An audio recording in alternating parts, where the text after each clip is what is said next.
Hello friends, કેમ છો? મજામાં? તો મજામાં જ હશો. નવા વિડીયોની અંદર બધાનું સ્વાગત છે. તો બધાને જય માતાજી, જય શ્રી કૃષ્ણ, રાધે રાધે. તો ચાલો મિત્રો, વિડીયોની અંદર કન્ટિન્યુ બન્યા રહેજો. આજે તો પહેલાં થોડી ઘરની સાફ સફાઈ કરી લઈએ, પછી બનાવવાના છે આપણે ચટણી પૌવા. તો વિડીયોની અંદર કન્ટિન્યુ બન્યા રહેજો. તો ગાઈસ, હવે ચટણી પૌવા બનાવવાની આપણે તૈયારી કરી લીધી છે અને પૌવા પણ આપણે પલાળી સરસ રાખ્યા છે અને પૌવા પલળી ગયા છે. તો હવે આપણે વઘાર માટે પેણી મૂકી દીધી છે અને આપણે તેલ અંદર નાખી દઈશું. તેલ ગરમ થાય એટલે હવે આપણે જીરું એડ કરીશું. જીરું આપણું સરસ એવું તતડી જાય એટલે આપણે અંદર એડ કરવાના છે બટેકા.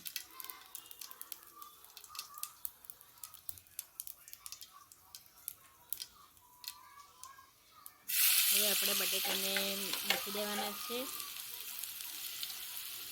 મેં ઝીણા સમારી લીધા હતા. હવે એને થોડું આપણે મીઠું નાખી દેવાનું છે સ્વાદ પ્રમાણે અને સરસ એને હલાવી લેવાનું છે.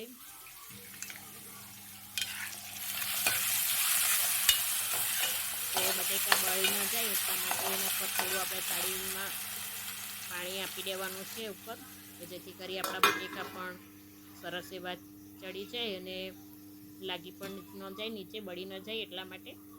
તો ગાઈસ, હવે આપણે ચટણીની તૈયારી કરી લઈશું.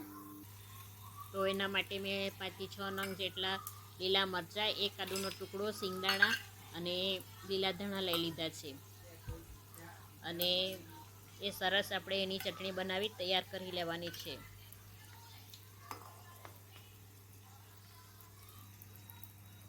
તો ગાઈસ, આપણી ચટણી બની તૈયાર થઈ ગઈ છે. હવે આપણે બટેકાને જોઈ લઈશું અને એ પણ થઈ ગયા હોય તો આપણે એમાં ચટણી નાખી દેવાની છે.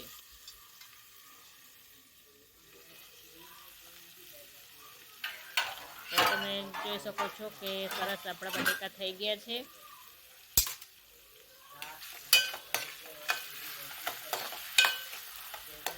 સારી રીતે ચડી પણ ગયા છે બટેકા. હવે આપણે એડ કરીશું અંદર જે ચટણી બનાવી છે એ આપણે અંદર નાખી દઈશું અને સરસ રીતે મિક્સ કરી લેવાનું છે.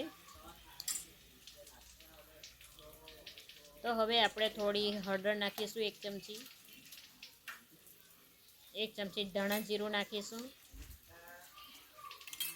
અને સરસ રીતે એને હલાવી લેવાનું છે. મિક્સ થઈ જાય એટલે હવે આપણે એમાં પૌવા એડ કરવાના છે.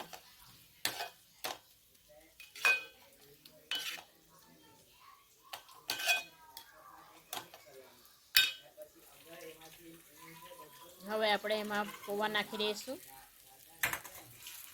સરસ રીતે એને મિક્સ કરી લેવાનું છે.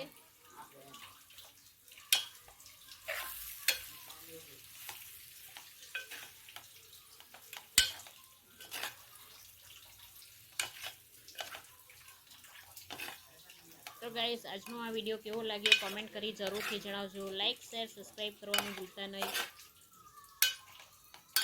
તો હવે આપણે સરસ મિક્સ થઈ ગયા છે. થોડો લીંબુનો રસ એડ કરીશું.